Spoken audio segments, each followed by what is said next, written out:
Welcome to Kenton's videos. Enjoy the video. You start in the Airtel Thanks app because that's where carrier build add-ons live.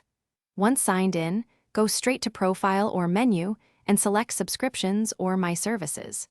You're looking for Apple TV listed among active services. This shows who's billing it. Make sure you're on the Airtel mobile number that pays for the subscription and check the payment method or billing cycle so you know when charges stop once canceled.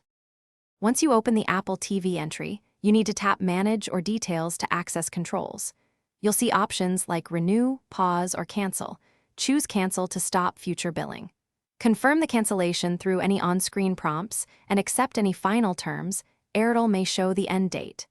If there's an option to remove payment method or stop auto-renew, do that too. Keep the cancellation confirmation screen or take a finish by verifying the cancellation confirmation and noting the end date or confirmation ID. That proves you canceled. If Apple TV isn't listed in Airtel Thanks, use the in-app chat or call 182 and request removal of carrier billing for Apple TV. If you still see charges after the end date, contact Airtel support with your screenshot and billing cycle details. Ask for a reversal if billed incorrectly. Keep calm and follow up. Thanks for watching. Consider subscribing if we helped you.